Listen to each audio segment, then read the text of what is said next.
Hello students, hope you are fine. तो आज हमारा नेक्स्ट चैप्टर है।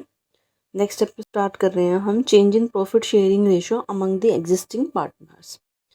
तो आई थिंक फर्स्ट चैप्टर आपको सबको क्लियर होगा, नहीं होगा तो पहले आप वो वाला चैप्टर क्लियर करो, फिर नेक्स्ट चैप्टर करना। तो इस चैप्टर में क्या है कि हमारा जो पार्टनरशिप है, पार्टनरशिप में हमारा चेंजेस कैसे होता है प्रॉफिट शेयरिंग रेशो में एग्जिस्टिंग पार्टनर्स में। ठीक है, तो इसमें हमारा जो फर्स्ट टॉपिक है वो है reconstitution of partnership. Means partnership में हमारा रिकॉन्स्टिट्यूशन कैसे होता है कि जब हमारी जो पार्टनरशिप है उसमें चेंजेस होते हैं तो हम उसको क्या मानते हैं कि पार्टनरशिप में क्या हुआ है, रिकॉन्स्टिट्यूशन हुआ है। तो जो पार्टनरशिप में या किसी भी फर्म में पुनर्गठन होता है, जो उसका रिकॉन्स्टिट्यूशन होता है, रिकॉन्स्टिट्यूशन की जो है हमारी फर्म का पुनर्गठन की निम्न दशाओं में हो सकता है। उसमें सबसे फर्स्ट जो है वो क्या है, change in profit sharing ratio among the existing partner. जो भी हमारे एग्जिस्टिंग पार्टनर्स हैं, जब वो अपनी एग्जिस्टिंग प्रॉफिट शेयरिंग रेशो को चेंज कर लेते हैं किसी भी वजह से, लाइक जैसे इसी क्वेश्चन में पहले वो 2:1 में डिस्ट्रीब्यूट कर रहे थे, अभी उनकी जो रेशो है वो कितनी है, 3:1। तो अभी इसमें चेंजेस हुआ है, तो जैसे ही हमारी प्रॉफिट शेयरिंग रेशो चेंज होगी तो it known as reconstitution of partnership firm. Second आता है इसमें एडमिशन ऑफ न्यू पार्टनर। अगर हमारी फर्म में कोई नया पार्टनर एडमिट होता है तो उसको भी हम क्या मानेंगे, रिकॉन्स्टिट्यूशन ऑफ पार्टनरशिप। लाइक पहले चारू और दिनेश वर्क कर रहे थे, अभी उन्होंने सुधा को एडमिट किया है, तो इसको भी हम क्या बोलेंगे, फर्म का पुनर्गठन या reconstitution of partnership firm. Next आता है हमारा retirement of existing partner. Means कहने का मतलब क्या है कि इसमें हमारा कुछ भी चेंजेस आ रहा है, अगर हमारी पार्टनरशिप में कुछ भी चेंज, चाहे हम प्रॉफिट शेयरिंग रेशो चेंज कर रहे हो, नया पार्टनर आ रहा हो, कोई पार्टनर रिटायर हो रहा हो, किसी की डेथ हो रही हो, तो यहाँ पे हमारा क्या है, retirement of existing partner. Like हमारे 3 पार्टनर थे, बबीता, गीता और सीता। रेशो थी 1:2:3। तो अब नया पार्टनर आया है, अवकाश ग्रहण किया है उसने, तो इसको भी हम क्या बोलेंगे, रिकॉन्स्टिट्यूशन ऑफ पार्टनरशिप। नेक्स्ट है डेथ ऑफ पार्टनर। कोई किसी पार्टनर की डेथ हो जाती है तो उस कंडीशन में भी हमारा क्या होगा, रिकॉन्स्टिट्यूशन ऑफ पार्टनरशिप। नई साझेदारी, 2 साझेदारी फर्मों का सम्मिलन। सम्मिलन मीन्स अमलगमेशन। दो जो पार्टनरशिप फर्म्स थी वो आपस में क्या होती है, अमलगमेट हो जाती है, तो उसमें भी हमारा क्या होगा, पार्टनरशिप का क्या माना जाएगा, रिकॉन्स्टिट्यूशन। जब ए और बी एक फर्म में काम कर रहे थे तो उनकी रेशो थी 2:1। सी और डी डिफरेंट फॉर्म में काम कर रहे थे, उनकी रेशो थी 3:1। अब उन्होंने नई फॉर्म बना ली और उनकी रेशो क्या होगी, ये वाली। देखो, जितने भी कंडीशन है सब में हमारा प्रॉफिट शेयरिंग रेशो साथ में चेंज होता ही है, चाहे हम खुद से प्रॉफिट शेयरिंग रेशो चेंज कर रहे हो या फिर कोई नया पार्टनर आ रहा हो तो भी चेंज होगी, कोई पुराना पार्टनर रिटायर हो रहा तो भी चेंज होगी, किसी की डेथ हो रही है, अमलगमेशन हो रहा है, तो हर कंडीशन में हमारा क्या होगा, there is a reconstitution of partnership form. I think clear है। नेक्स्ट है हमारा change in profit sharing ratio among the partners. लाभ विभाजन अनुपात में परिवर्तन जब हमारा होगा तो उसका हमारे ऊपर क्या क्या इफेक्ट होगा और उस कंडीशन में हमें कौन कौन से जो है एडजस्टमेंट करनी होती है, तो वो कौन कौन सी एडजस्टमेंट है। फर्स्ट ऑफ ऑल है हमारा सेक्रीफाइसिंग रेशो और गेनिंग रेशो। सबसे पहले हम क्या निकालेंगे कि किस पार्टनर ने कितना सेक्रीफाइस किया है और किस पार्टनर ने कितना क्या किया है, गेन किया है। तो सेक्रीफाइस और गेन की हम क्या करेंगे, कैलकुलेशन करेंगे। फिर हम करेंगे गुडविल की अकाउंटिंग, गुडविल की कैलकुलेशन करेंगे, गुडविल की पहले गुडविल की वैल्यू कैलकुलेट करेंगे, देन उनको डिस्ट्रीब्यूट करेंगे। फिर हमारा क्या करेंगे, हमारे पास जितने भी रिजर्व्स हैं या फिर एक्यूमुलेटेड प्रॉफिट्स हैं उनकी अकाउंटिंग करेंगे। देन हम हमारी जो एसेट्स और लायबिलिटीज़ हैं उनका क्या करेंगे, रिवैल्यूएशन करेंगे। देन हम क्या करेंगे, पूंजियों में क्या करेंगे, एडजस्टमेंट करेंगे, उनकी जो कैपिटल है उनको एडजस्ट करेंगे अगर वो करना चाहते हैं। ठीक है, तो हमारे पास यहाँ पे 5 कंडीशंस बनती है। वो 5 कंडीशंस कौन सी है, फर्स्ट ऑफ ऑल हम उनका क्या देखेंगे, सेक्रीफाइस और गेन, देन गुडविल, देन हमारे रिजर्व्स और एक्यूमुलेटेड प्रॉफिट्स, और देन रिवैल्यूएशन अकाउंट बनाएंगे, और देन उनकी जो कैपिटल है उसको क्या करेंगे, एडजस्टमेंट करेंगे। तो फर्स्ट ऑफ ऑल जो इसमें है वो क्या है, हमारा सेक्रीफाइसिंग रेशो निकालना। तो सेक्रीफाइस नाम से भी क्लियर है कि क्या कितना सेक्रीफाइस कर रहे हैं, त्याग कितना कर रहे हैं वो। तो वर्तमान साझेदार जितना भी त्याग करेंगे वो त्याग से क्या बन जाएगी, उनकी सेक्रीफाइसिंग रेशो। अब त्याग का कैसे पता चलेगा, कोई भी चीज़ है आप सेक्रीफाइस कब करते हो, जब आपकी ओल्ड तो ज़्यादा था और न्यू क्या था, कम था। जब आप पहले ज़्यादा शेयर ले रहे थे, पहले लाइक आपको 1 लाख रिसीव हो रहे थे, अभी आपको 50,000 रिसीव हो रहे हैं, तो इट मीन्स आपने 50,000 का क्या कर दिया, सेक्रीफाइस कर दिया। तो सेक्रीफाइसिंग रेशो का फॉर्मूला क्या बनता है हमारा, old ratio minus new ratio. तो ओल्ड रेशो में से जब न्यू रेशो सब्सट्रैक्ट करेंगे तो उससे क्या निकल जाएगी हमारी सेक्रीफाइसिंग रेशो। जैसे एक एग्जाम्पल के थ्रू अगर हम देखें, जैसे हमारी ओल्ड रेशो थी 3:1 और जो हमारी न्यू रेशो है वो है 2:1। कितनी है, न्यू रेशो जो है वो कितनी है, 2:1। तो हम ये ए है और ये बी है। अब हम ए का निकालना चाहते हैं। ए की ओल्ड रेशो कितनी है, 3/4। सब्सट्रैक्ट करेंगे इसमें से 2/3 तो कितना आएगा बेटा। अब यहाँ पे एलसीएम लेंगे हम, तो 9 - 12। इसमें ये क्या कर रहा है, गेन कर रहा है, क्योंकि ये ओल्ड इसका कम है और न्यू क्या है, ज़्यादा है। तो इस कंडीशन में ये क्या कर रहा है, गेन कर रहा है। तो यहाँ पे हमारा यही है, गेनिंग रेशो क्या होती है हमारा, जब हमारा न्यू रेशो ज़्यादा है और ओल्ड रेशो क्या है, कम है, तो उस कंडीशन में हमारा क्या बन जाता है, गेनिंग रेशो। इट मीन्स जब आप फॉर्मूला अप्लाई करोगे तो फॉर्मूला अप्लाई करने पे अगर वो ज़्यादा आ रहा है, अगर ओल्ड ज़्यादा है तो ओल्ड माइनस न्यू का फॉर्मूला लगाया। अगर ये ज़्यादा है तो क्या करेगा, सेक्रीफाइस। अगर ये ज़्यादा है तो इट मीन्स वो क्या कर रहा है, गेन कर रहा है। दोनों ही कंडीशन आई थिंक आपको क्लियर होगी कि गेनिंग रेशो क्या होती है और सेक्रीफाइसिंग रेशो क्या होती है। अब इस क्वेश्चन में देखो, हमारे पास दिया हुआ है A and B are 2 partner and their profit sharing ratio is 2:1। उसके बाद उन्होंने 1 अप्रैल से वे समान अनुपात में बांटने के लिए क्या हो गए, सहमत हो गए। समान अनुपात मीन्स 1:1 में। लाभ विभाजन अनुपात के परिवर्तन के कारण लाभ प्राप्ति और त्याग का हिस्सा ज्ञात कीजिए। क्लियर है, हमें चेक करना है कि उन्होंने सेक्रीफाइस किया या फिर गेन किया। Old ratio is 2:1, new ratio is 1:1। अब हम ए का सेक्रीफाइस और गेन कैलकुलेट करेंगे, तो ए की ओल्ड रेशो कितनी है, 2/3। सब्सट्रैक्ट करेंगे न्यू रेशो 1/2। ओल्ड हमारा 4 है, न्यू हमारा 3 है, तो 1/6 हमारा क्या आ गया, सेक्रीफाइस। अब इसी तरह से दूसरे में देखेंगे, बी का देखेंगे। 1 - 3 इसकी ओल्ड रेशो है, 1 - 2 इसकी न्यू रेशो है, तो 2 - 3। 2 हमारा कम है और 3 हमारा क्या है, ज़्यादा है, तो न्यू रेशो क्या है, ज़्यादा है। इट मीन्स इसका क्या निकल गया, गे। इट मीन्स अगर हमारा ओल्ड ज़्यादा है तो सेक्रीफाइस, न्यू ज़्यादा है तो गे। ऐसे ही नेक्स्ट क्वेश्चन में देख लेते हैं। There is a old ratio of 3:2:1 and new ratio is 2:2:1। तो ये हमारी यहाँ पे दी हुई है कि ये हमारी ओल्ड रेशो है और ये हमारी क्या है, न्यू रेशो। तो हम ए का सेक्रीफाइस और गेन निकालना चाहते हैं। Old ratio is 3:3/6 and new ratio is 2/5।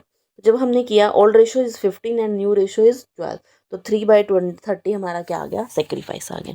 तो इस तरह से आप सारे ये क्वेश्चन कैलकुलेट कर सकते हो कि किसने गेन किया और किसने सेक्रीफाइस किया। क्लियर है। अब जब भी हमारी चेंजेस होता था, हमारा पार्टनरशिप का रिकॉन्स्टिट्यूशन होता था, तो सबसे पहले हम वहाँ सेक्रीफाइस और गेन कैलकुलेट करते थे। देन अब हम क्या कैलकुलेट करेंगे यहाँ पे, गुडविल। हमें सबसे पहले क्या करना था, हमें अपना सेक्रीफाइस और गेनिंग रेशो निकालना था। सेक्रीफाइसिंग और गेनिंग रेशो निकालने के बाद नेक्स्ट जो स्टेप आता है वो क्या आता है, हमारा गुडविल कैलकुलेट करने का। तो सबसे पहले हम गुडविल का थोड़ा सा मीनिंग क्लियर कर लेते हैं कि गुडविल होता क्या है।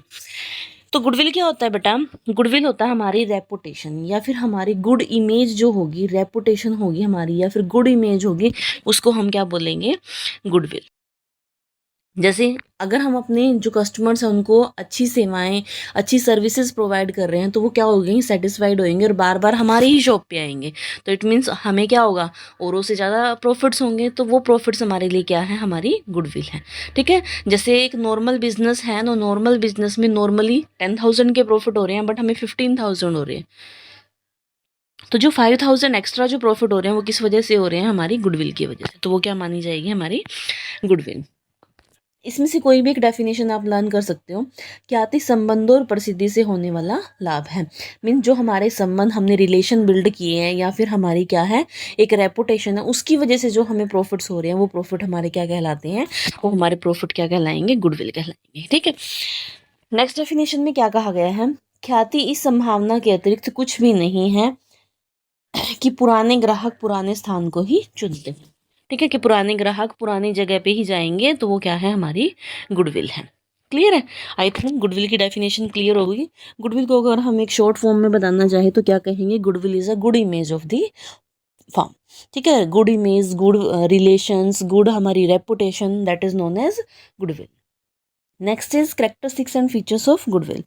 तो हमारी गुडविल के जो फीचर्स हैं उसमें फर्स्ट फीचर क्या है, ये कैसी होती है, इनटेंजिबल एसेट्स होती है। इनटेंजिबल मीन्स जिसको हम देख नहीं सकते, छू नहीं सकते, जो वियर और टीयर नहीं होती, ठीक है, वो हमारी क्या आती है, स्थायी संपत्ति मानी जाती है। स्थायी संपत्ति हमारी दो तरह की होती है, टेंजिबल और इनटेंजिबल। तो ये कौन सी संपत्ति के अंदर आता है हमारा, कौन सी एसेट्स के अंदर आता है हमारा, इनटेंजिबल एसेट, जिसको हम देख और छू नहीं सकते, ठीक है। नेक्स्ट है, ये एक वैल्यूएबल एसेट है जिसकी हम वैल्यू कैलकुलेट कर सकते हैं। तो यह एक कैसी संपत्ति है, मूल्यवान संपत्ति है, वैल्यूएबल एसेट्स है। क्लियर है। नेक्स्ट है, अधिक लाभ अर्जन करने में हमारी क्या करता है, सहायता करता है। ज़्यादा प्रॉफिट अर्न करने में हमारी क्या करता है, ये हेल्प करता है। और इसकी जो वैल्यू है वो निरंतर क्या होती रहती है, फ्लक्चुएट होती रहती है। तो इसकी वैल्यू में क्या है, लगातार चेंजेस आते रहते हैं, ये कॉन्स्टेंट फ्लक्चुएट करती रहती है, ठीक है। तो कॉन्स्टेंट फ्लक्चुएशन करती रहती है। नेक्स्ट है हमारा, it is valuable only when the entire business is sold. ये कब वैल्यूएबल होगी, जब हम पूरे बिजनेस को सेल कर रहे हैं। लेकिन इसका एक अपवाद है, इसका एक एक्सेप्शन है कि जब भी कोई नया साझेदार प्रवेश करेगा और पुराना साझेदार अवकाश ग्रहण करेगा, तब भी हम इसकी क्या करते हैं, कैलकुलेशन करते हैं। नेक्स्ट है, ख्याति का सही सही मूल्य ज्ञात करना क्या होता है, मुश्किल होता है। हम इसकी एग्जैक्ट वैल्यू कैलकुलेट नहीं कर सकते, क्योंकि इसकी जो वैल्यू डिपेंड करती है वो बहुत सारे आंतरिक और बाह्य कारणों पर निर्भर करती है। तो इसमें क्या होते रहते हैं, उतार चढ़ाव होता रहता है। क्लियर है। तो इसकी 6 हमारी क्या थी, करेक्टरिस्टिक्स थी, इंपॉर्टेंट है, ये अच्छे से करनी है आपने। एक बार रिवाइज कर लेते हैं कि first of all it is a intangible asset, second it is a valuable assets, third is fluctuating the value of goodwill, and next is valuable only when the entire business is sold, और last one is it is a place an exact value of the goodwill, कि हमारे लिए difficult है इसकी value को exactly calculate करना। तो ये हमारी क्या थी, इसकी गुडविल की डेफिनेशन और इसकी करेक्टरिस्टिक्स। नेक्स्ट आता है हमारा nature of goodwill. Nature of goodwill, तो अभी हमने पढ़ा कि एक ऐसी होती इंटेंजिबल एसेट्स होती है या फिर हमारी, परंतु यह कृत्रिम संपत्ति नहीं होती। कृत्रिम संपत्ति का कोई भी योग्य मूल्य नहीं होता। कृत्रिम संपत्ति क्या होती है, जिसकी कोई भी वैल्यू नहीं होती। बट हमारी इंटेंजिबल जो एसेट्स होती हैं या फिर हमारी जो गुडविल होती है उसकी एक वैल्यू होती है, उसकी वैल्यू हम कैलकुलेट कर सकते हैं। बट उसकी एग्जैक्ट जो वैल्यू है वो तब कैलकुलेट करते हैं जब हम पूरी फॉर्म को सेल कर रहे होते हैं, ठीक है, लास्ट में कैलकुलेट करते हैं। बट इसके कुछ एक्सेप्शंस हैं। वो एक्सेप्शन क्या है कि कोई नया साझेदार आ रहा है या फिर कोई पुराना साझेदार रिटायरमेंट ले रहा है या फिर उसकी डेथ हो रही है, तो उस टाइम भी हम इसकी वैल्यू कैलकुलेट कर सकते हैं। क्लियर है। नेक्स्ट टॉपिक इज कि जो हमारी फर्म की इतनी गुड इमेज है, रेपुटेशन है, तो वो किस वजह से होती है। तो वो किस वजह से होती है बेटा, उसको हमें देखना होगा। तो वो किस वजह से होती है, फर्स्ट ऑफ ऑल है उसको प्रभावित करने वाले घटक या फिर हमारे फैक्टर्स। इंपॉर्टेंट टॉपिक है ये हमारा, इसको स्टार आप कर सकते हो। तो फर्स्ट ऑफ ऑल इसमें है हमारा फेवरेबल लोकेशन। आप ये चीज़ अपने आसपास से भी दे सकते हो कि आपके लिए जो फेवरेबल लोकेशन है उस शॉप की वैल्यू क्या होती है, ज़्यादा होती है, ठीक है। एक आपके एक बहुत बड़ी शॉप है, एक लाइक बेंगलोर में एक शॉप है और आप हरियाणा में रहते हो, तो आपके लिए हरियाणा वाली शॉप की ज़्यादा वैल्यू होगी या बेंगलोर की, क्योंकि बेंगलोर आपने जाना नहीं। आपके घर के आसपास जो शॉप है उसकी वैल्यू आपके लिए क्या होगी, ज़्यादा होगी। तो जैसे जितना फेवरेबल लोकेशन होगा उतनी उसकी फर्म की क्या होगी, गुडविल ज़्यादा होगी, ठीक है। बट वो आपके लिए ज़्यादा है, बेंगलोर वाले के लिए हरियाणा की शॉप की कोई वैल्यू नहीं है और हरियाणा वाले के लिए बेंगलोर की कोई शॉप की वैल्यू नहीं है। बट आप अगर उस जगह पे जा रहे हो तो आपके लिए उस शॉप की वैल्यू क्या हो जाती है, बढ़ जाती है। नेक्स्ट है एफिशिएंसी ऑफ मैनेजमेंट। हमारी जो मैनेजमेंट है उसकी कितनी एफिशिएंसी है, वो कितने अच्छे तरीके से, कितने दूरदर्शी तरीके से चीज़ों को देखती है, किस तरह से वो आगे बढ़ रही है, किस तरह से वो सोच रही है, क्या वो सोच रही है, तो उसके ऊपर भी हमारी फर्म की गुडविल डिपेंड करती है। नेक्स्ट है हमारे व्यवसाय की अवधि, कि हमारा व्यवसाय कैसा है, पुराना है, नया है। तो पुराने व्यवसाय में ग्राहकों की संख्या प्रारंभ में हुए व्यवसाय की तुलना में अधिक होती है। इससे लाभ बढ़ाने में हमें क्या मिलती है, सहायता मिलती है। तो यहाँ पे हमारा ये टॉपिक निकल के आता है कि जितनी फर्म की अवधि ज़्यादा होगी, मीन्स कहने का मतलब यहाँ है कि नया जो बिज़नेस होता है उसमें जो गुडविल होती है वो कम होती है और पुराने बिज़नेस की जो गुडविल होती है वो ज़्यादा होती है, क्योंकि नए बिज़नेस के जो कस्टमर्स होते हैं वो कम होते हैं और ओल्ड बिज़नेस के जो कस्टमर्स हैं वो ज़्यादा होते हैं।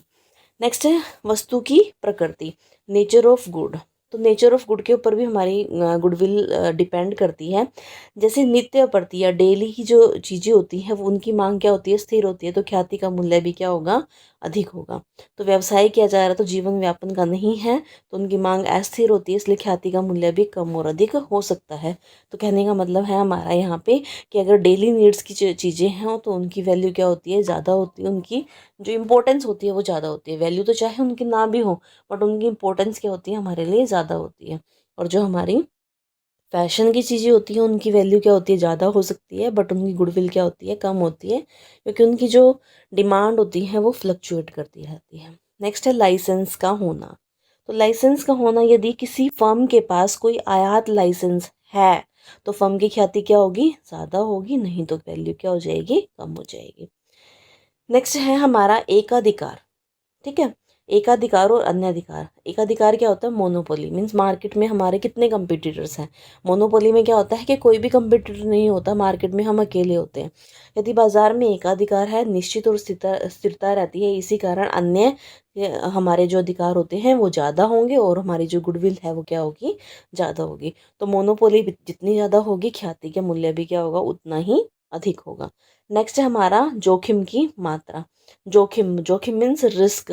किसी बिजनेस में जितना ज़्यादा रिस्क होगा, जोखिम अधिक होगा, तो मूल्य क्या होगा, ख्याति का कम होगा, क्योंकि लाभ वहाँ पे क्या होते हैं, हमारे फ्लक्चुएट करते रहते हैं। जोखिम कम है तो ख्याति का मूल्य क्या है, अधिक है। नेक्स्ट है लाभों की प्रवृत्ति, ट्रेंड। लाभ बढ़ रहे हैं, घट रहे हैं, लाभ का जो ट्रेंड है वो क्या दिखा रहा है, लाभ बढ़ रहे हैं या फिर घट रहे हैं। यदि लाभ लगातार बढ़ रहे हैं तो ख्याति क्या होगी, अधिक होगी, और अगर लाभ कम हो रहे हैं तो ख्याति क्या होगी, क्लियर है। अगर लाभ बढ़ रहे हैं तो ख्याति क्या होगी, ज़्यादा होगी, अगर लाभ कम हो रहे हैं तो ख्याति क्या हो जाती है, हमारी कम हो जाती है। नेक्स्ट है फ्यूचर कंपटीशन। अगर फ्यूचर में जो कंपटीशन है उसमें कंपटीशन के जो बढ़ने की है संभावना ज़्यादा है तो ख्याति क्या हो जाती है, कम हो जाती है। कंपटीशन जितना ज़्यादा होगा, गुडविल उतनी क्या होगी, कम होगी।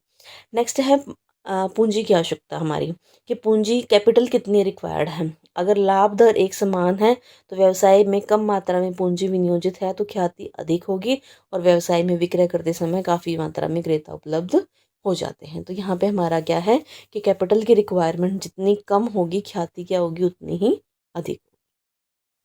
और भी कुछ इसके अलावा कुछ फैक्टर्स होते हैं, लाइक है हमारा कि गुड इंडस्ट्रियल रिलेशन, हमारे इंडस्ट्री में रिलेशन कैसे हैं, हमारे गवर्नमेंट के रेगुलेशन कैसे हैं, पॉलिटिकल कंडीशन कैसी है, हमारी रिसर्च एंड डेवलपमेंट कैसे हैं, एफर्ट्स कैसे हैं हमारे। लाइक हम बहुत सालों से एक ही प्रोडक्ट यूज़ करते आ रहे हैं, कुछ उसमें रिसर्च नहीं किया, कुछ उसमें डेवलपमेंट नहीं किया, तो गुडविल क्या हो जाती है, डाउन हो जाती है। बट जब हम उसमें डेवलपमेंट करते रहते हैं, उसका विकास करते रहेंगे, तो हमारी गुडविल जो है इंक्रीज हो जाती है। ब्रांड प्रसिद्धि हमारी कैसी है, हमारी जो एडवर्टीजमेंट है वो हम कैसी कर रहे हैं, हमारे प्रोडक्ट की पॉपुलैरिटी कैसी है, उसकी क्वालिटी कैसी है, इसके ऊपर भी हमारे जो है गुडविल डिपेंड करती है। क्लियर है यहाँ तक। अब नेक्स्ट आता है हमारा classification of goodwill.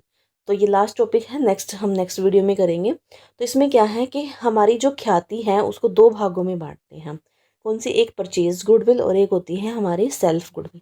Purchase goodwill mean जब हम ख्याति जिसे भुगतान करके प्राप्त किया गया हो, जिसके लिए हमने कुछ पेमेंट की हो, वो कैसी गुडविल होती है, परचेज्ड गुडविल।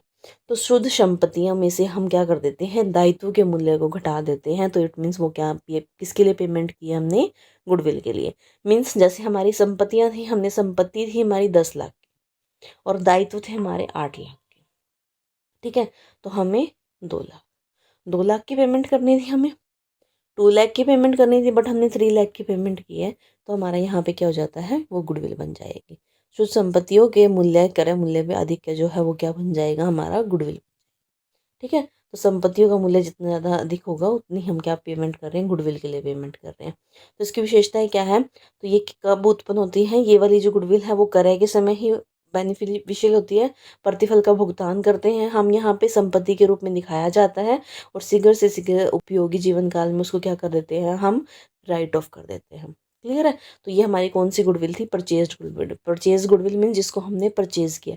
और परचेज गुडविल कैलकुलेट कैसे करते हैं, assets, total assets minus total liability. Next है self generated goodwill. Self generated goodwill कौन सी होती है? एक व्यवसाय जो हम क्या करते हैं, खुद उत्पन्न करता है, जो खुद उसको क्या करता है, उसने उसको अर्न किया है, जिसको हमने अर्न किया है, वो कैसी गुडविल होती है हमारे? Self generated goodwill. तो सेल्फ जनरेटेड जो गुडविल होती है उसकी क्या विशेषताएं होती है? फर्स्ट ऑफ ऑल ये क्या होती है, इसमें क्या है, फर्स्ट ऑफ ऑल एक लंबे समय के दौरान व्यवसाय के अंदर उत्पन्न होती है, कि ये इंटरनली जनरेट करते हैं हम और व्यवसाय के अंदर ही, और एक लंबा टाइम इसके लिए चाहिए होता है।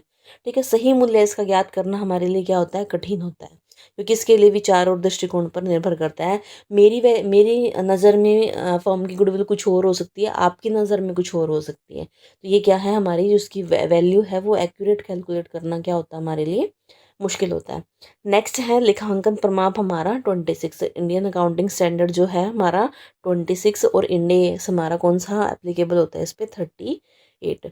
तो इंटेंजिबल एसेट्स, इसका लेखा पुस्तकों में लेखांकन नहीं किया जाता, क्योंकि सेल्फ जनरेटेड गुडविल है, और सेल्फ जनरेटेड गुडविल की वैल्यू को हम इजीली कैलकुलेट नहीं कर सकते, एक्यूरेटली कैलकुलेट नहीं कर सकते। इस कारण इसके बदले मुद्रा में और मुद्रा के बराबर कोई मूल्य नहीं चुकाया गया हो। जब तक हम इसको परचेज नहीं करेंगे तब तक हम इसको बुक्स में नहीं लिख सकते। तो इस तरह से हमारी क्या होती है, दो तरह की गुडविल होती है। कौन कौन सी होती है? Purchased goodwill and self goodwill. Clear है? नेक्स्ट इसमें जो टॉपिक आता है ये भी करवा देती हूँ। नेक्स्ट हमारी जो विधियाँ हैं वो हम नेक्स्ट क्लास में करेंगे, कि हमें ख्याति के मूल्यांकन की आवश्यकता कब होती है। सबसे पहले तो हमारा क्या है, प्रॉफिट शेयरिंग रेशो क्या कर रहे हैं, हम चेंज कर रहे हैं। सेकंड, कोई नया साझेदार हमारा क्या कर रहा है, एंट्री कर रहा है। कोई पुराना साझेदार क्या कर रहा है, रिटायरमेंट हो रहा है, या फिर किसी की क्या हो जाती है, मृत्यु हो जाती है, या फिर हम फर्म को सेल कर रहे हैं, या फिर हम क्या कर रहे हैं, अमलगामिशन कर रहे हैं। इन पांच में से कोई भी कंडीशन हमारी फर्म में अगर हैपन हो रही है तो उस कंडीशन में हमें क्या करना पड़ेगा, गुडविल की कैलकुलेशन करनी पड़ती है। तो गुडविल की कैलकुलेशन हमारी यहाँ से होती है, और गुडविल की कैलकुलेशन जब हम करते हैं तो वो उसके लिए हम डिफरेंट डिफरेंट मेथड्स को यूज़ करते हैं। तो वो कौन कौन से मेथड है वो हम नेक्स्ट क्लास में करेंगे। क्लियर है? आई थिंक आपको यहाँ तक क्लियर होगा। आप यहाँ तक करो, और यहाँ तक अच्छे से करने के बाद ही आप नेक्स्ट वीडियो देखना, क्योंकि यहाँ तक जब आप करोगे तो ही आपको नेक्स्ट वीडियो अच्छे से समझ आएगी। ठीक है? तो गुडविल क्या होती है, हमारी गुड इमेज। और किस किस चीज़ का इफेक्ट पड़ता है, हमारी फर्म की लोकेशन क्या है, हमारा जो बिजनेस है वो कितना पुराना है, कितना नया है, उसमें कंपटीशन कितना है, रिस्क कितना है, हमें लाइसेंस की ज़रूरत है या नहीं है, मोनोपोली है या नहीं है हमारी फर्म में, और अदर बहुत सारे फैक्टर्स होते हैं जिस जो हमारी फर्म को क्या करते हैं, हमारी गुडविल को इफेक्ट करते हैं। देन हमने पढ़ा गुडविल के टाइप्स कितने होते हैं। तो गुडविल दो तरह की होती है। कौन कौन सी? परचेज गुडविल और एक्वायर्ड गुडविल। तो परचेज गुडविल वो गुडविल होती है जो हमने, जिसके लिए हमने कुछ किसी को पेमेंट की हो, क्रय किया हो हमने, तो परचेज गुडविल को ही हम बुक्स में लिखते हैं। एक्वायर्ड गुडविल को बुक्स में नहीं लिखते, as per accounting standard 26 and Ind AS 38, Indian accounting standard 38। Clear है? तो नेक्स्ट वीडियो में हम पढ़ेंगे methods of valuation of goodwill. ठीक है? आई थिंक यहाँ तक सबको क्लियर होगा। अगर किसी को कोई प्रॉब्लम है देन यू कैन टेक्स्ट में। Okay, take care, have a nice